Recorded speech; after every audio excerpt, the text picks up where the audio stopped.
In-depth, investigative. This is KXAN News Today.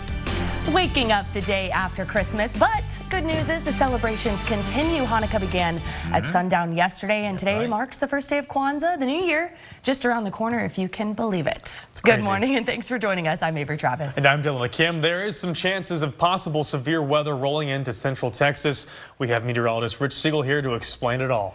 We have a lot of fog right now. Later on this morning and into the afternoon, we pick up on some rain, and there are a few thunderstorms possible as well, and we'll get into that through the morning. Here is a look at the radar here at 4:30 and the dot. On this Thursday morning, the day after Christmas, we are looking at a relatively dry radar right now. However, surface reports are indicating that some of you are getting some drizzle. And we've got widespread fog. First, a dense fog advisory, Lampasas, Burnett, and Blanco counties eastward across I-35 and into Bastrop and Caldwell counties. We have visibility at under a mile at many locations this morning. It's been this way for the past couple of hours. It's kind of ironic that with more of that moisture fetch across Fayette County, they're not included in the dense fog advisory. But visibility at Austin's airport is down to 1/3 of a mile. It's a 1/2 mile at Dripping Springs, and out in the Hill Country, 1/3 of a mile at Fredericksburg. Temperatures in the 50s right now, mostly the low to mid 50s across the Hill Country, upper 50s to low 60s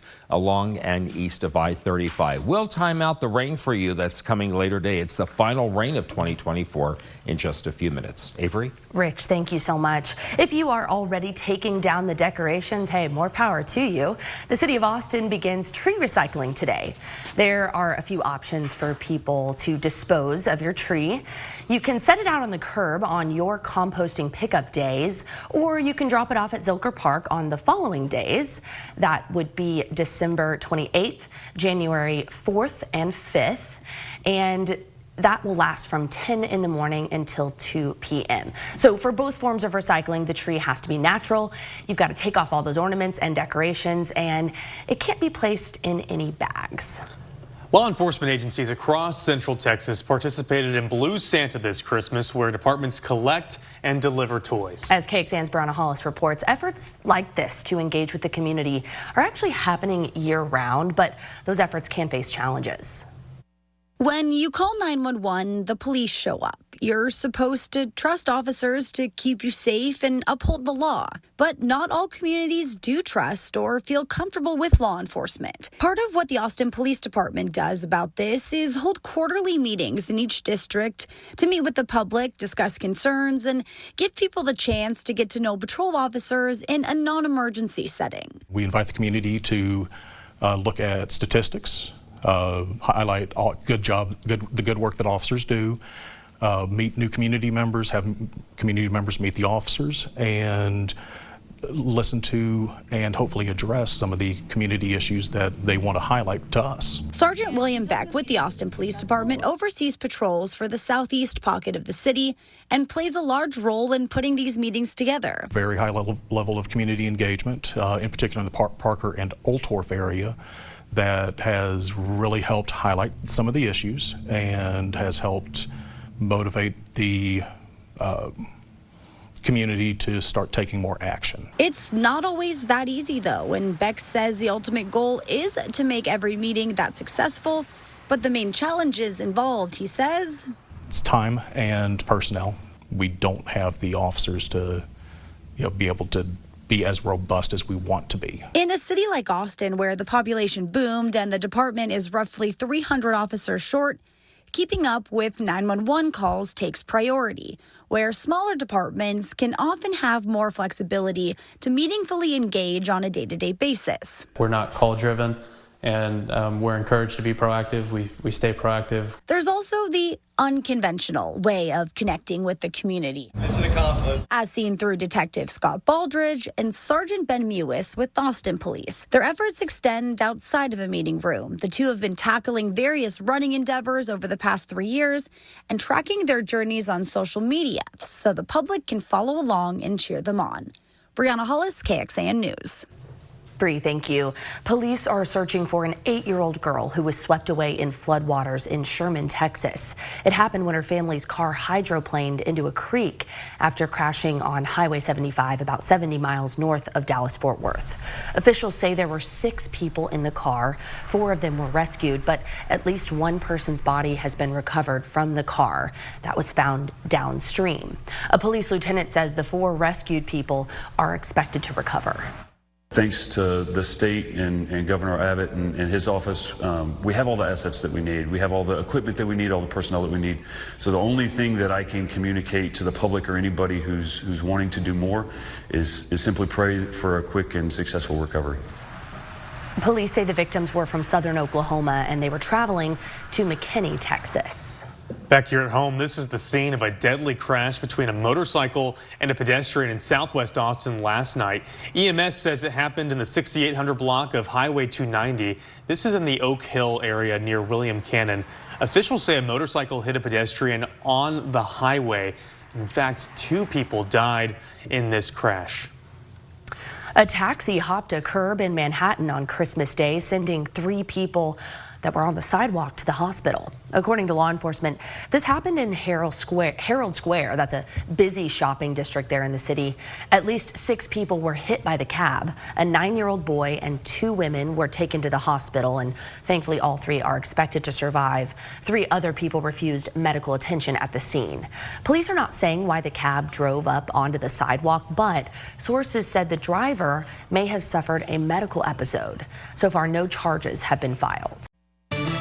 Well, good morning, everyone. Thank you so much for joining us on KXAN today. You're looking live right now at Dripping Springs, and you can just see the fog in the area. It's a foggy start to the morning. As you're heading out on the roads, the visibility will be low, so be aware of that. But also kind of enjoy some of this wetter weather here in Texas that we're not really used to. A 6th Street bar is giving back for the holidays. Friends, living up to its name, hosted a donation drive on Christmas for people experiencing homelessness. They were gathering food, clothing, blankets, items for pets, and some monetary donations. I have to tell you guys, I went out to this. I had some things I wanted to donate, and it was so fun out there. They had live music. People were coming in, getting a warm cup of coffee. Take a listen to what they had to say. People plan on it and depend on it each year, and it's a real beautiful thing that's gotten everybody closer.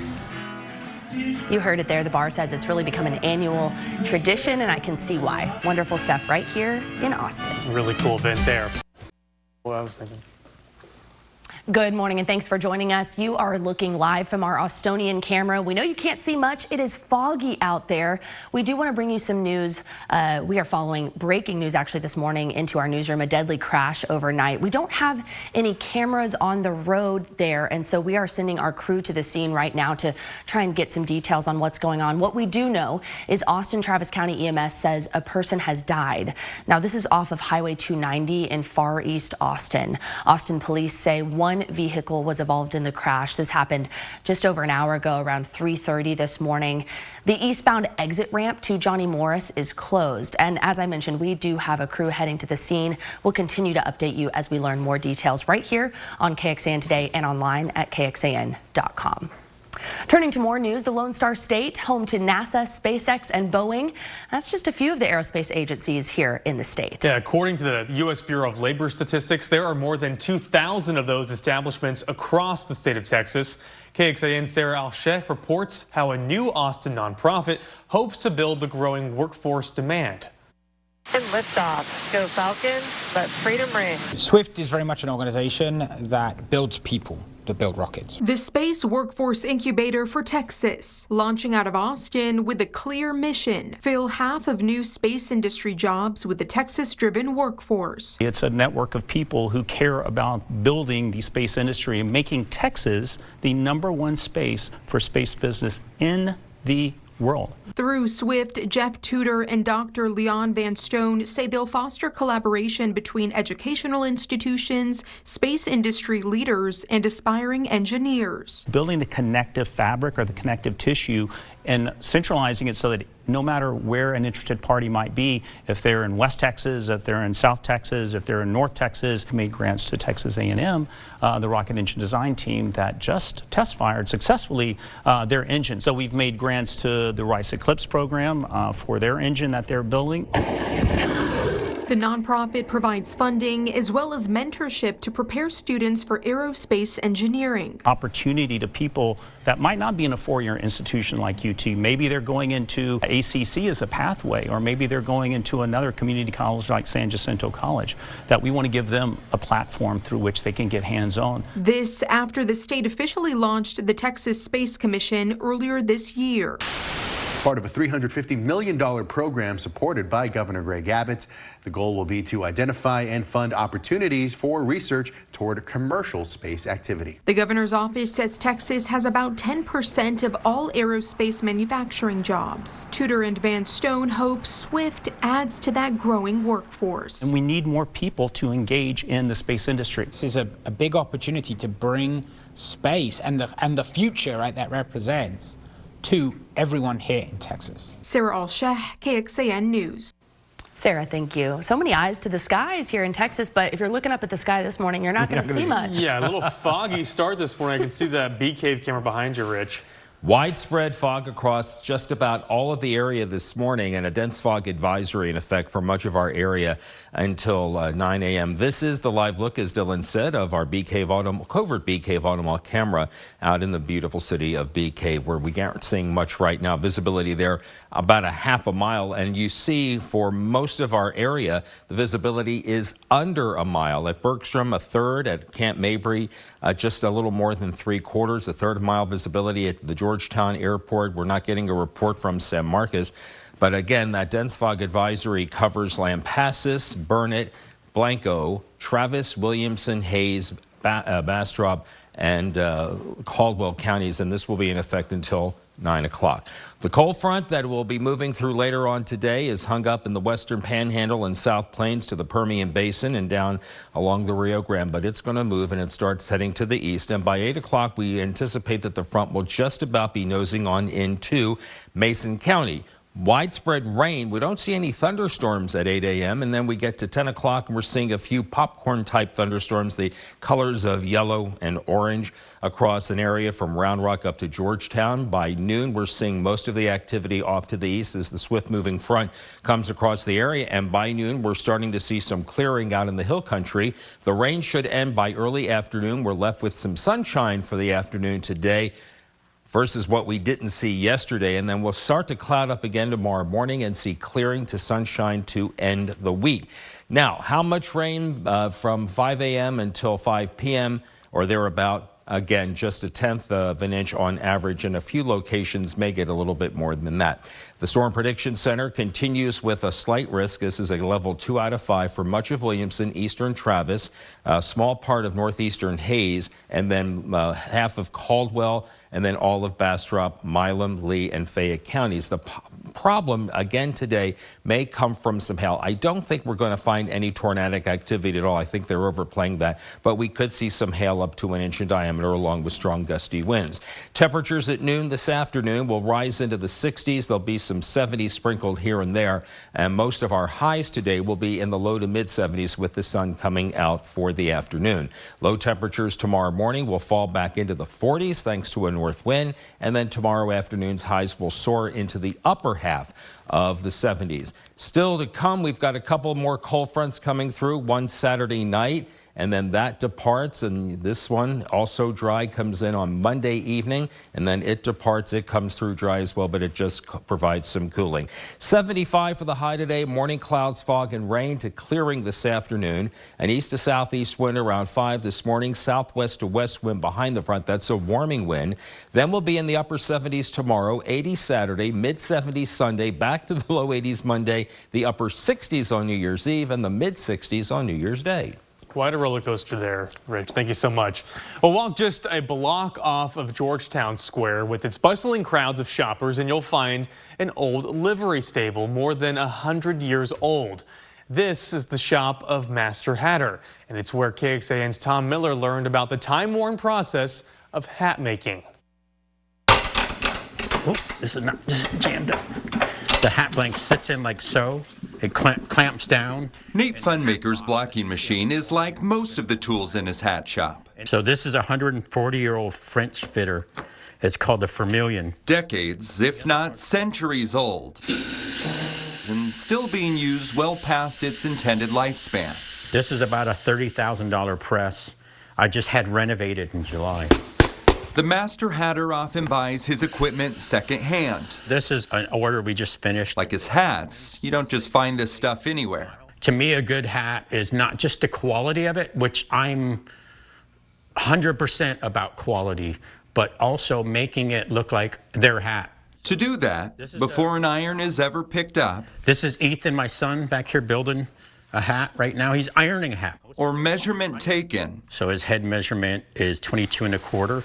Funmaker sits with his potential customer inside his store, Nathaniel's Custom Hats, on these same two stools at the front of his store. We just do what we're doing, me and you are doing. We just sit here and talk, and it's funny how often people think I'm the artist that came up with that, and I did, but I listened to them too. I mainly listened to them, like whether they were a hiker, fishing, cowboy going to the National Finals Rodeo. Funmaker considers himself an artist, as do these 150 sellers at Austin's Armadillo Christmas Bazaar. I think people want to be able to touch, and not everything you can get online or through AI. At a time when your holiday shopping is often just a click away, the demand for these types of goods, made more slowly, is expected to rise quickly, more than 9% each year. Everything here seems so well made, with a lot of love and care. That appeal is seen here too on a rainy weekday morning on the Georgetown Square, where Funmaker struggles to keep up. We probably have about 300 orders. It's funny, I make a hat, it leaves the door, somebody walks in and orders a hat. The hats take a full day to make and cost anywhere from $750 for rabbit hair to $2,500 for mink. They kept saying, what do you want your legacy to be? And I don't like that word myself. I'm like, I said, when I'm gone, if my kids are proud of me, that's all I care about. A man proudly preserving an art form. These dents are called mule kicks. In the shape of a hat. In Georgetown, Tom Miller, KXAN News. Really cool inside look there. Thanks so much, Tom. Okay, I've been waiting for this story because I've got a Arizona State Sun Devil sitting next to me. Some Texas Longhorn fans are gearing up to ring in the new year in Atlanta. You know I love talking about the Texas Longhorns. Of course, Texas is facing Dylan's Arizona State in the Peach Bowl on New Year's Day. We talked to the president and CEO of the Peach Bowl, who says there's a lot for fans to do even before kickoff. I know Zach Brown is going to be performing at State Farm Arena the night before the game. So if you want to go to a concert, the Hawks are playing the night before. You got to go see the College Football Hall of Fame. There's only one. It's in Atlanta. You'll get a Texas experience, but you also get an immersive college football AI experience. Okay, I'm going to let y'all know the script says I'm supposed to say if Texas makes it to the national championship, but I'm going to talk a little smack. I'm going to say when Texas makes it to the national championship. That sounds about right. That game will also be held in Atlanta. Sorry, Dylan. Forks up, guys. This is KXAN Sports, brought to you by Thomas J. Henry. Good morning, all. Happy Thursday. This holiday season, it's a lot of things, but it's really the season of giving in a sports context, trying to make that in a sports context. I'd be passing, assisting, giving a good dish to somebody else. So let's take a look at the best passes, assists, throws for Texas in the last year we could think of / remember. Okay, first it's Quinn Ewers' no-look pass to Matthew Golden. Here's a better look against Colorado State. Look right, throw left. Unbelievable. One of Ewers' best play to the year, giving the great reception there to Matthew Golden. Texas volleyball, this great team. How about Emma Halter from the back? Beautiful assist over to Reagan Rutherford. Perfect there for the left-handed kill. Texas baseball, Jalen Flores. Yeah, not really analogous here with the comparison, but a throw nonetheless from the hole, and a great one for him. Semi-holiday spirit for him as well. Softball, largely the same play. Vivi Martinez, the outstanding shortstop in the hole. Unbelievable there against LSU. Texas basketball, This one recent. Julian Larry. Ooh, the steal and the no look. One more look here. Just flinging that thing up ahead to Zarek Onyema for the slam. Finally, we go to Texas women's basketball. Last season, Madison Booker inside Shea Holley. The outstanding freshman Booker, that is, to the veteran Shea Holley. Okay, well, that was a lot of good ones, folks. How about we get to the worst one of the year? Sorry, Matthew Golden, you were on the receiving end there. This against OU. They try the double pass. It's wide open. Matthew Golden just pushes that thing about 15 yards short to wide open Ryan Wingo. Hey, let's check it out. One more look here. Watch afterwards. Look how ugly the throw is. Again, I'm sorry, Matthew Golden, but watch after. DeAndre Moore has to console his fellow wide receiver after that last throw. Tough moment there, but a lot of good ones for the Longhorns this year. That's it for us. We'll send it back over to you. Dylan's still over here talking smack. Oh boy, here we go. All right. Coming up, how the city of Austin has helped keep people off the streets this holiday season. If you are listening in on the KXAN Today podcast, thanks so much for joining us. We hope you can join us on air for that. Or you can always find these stories over on KXAN.com.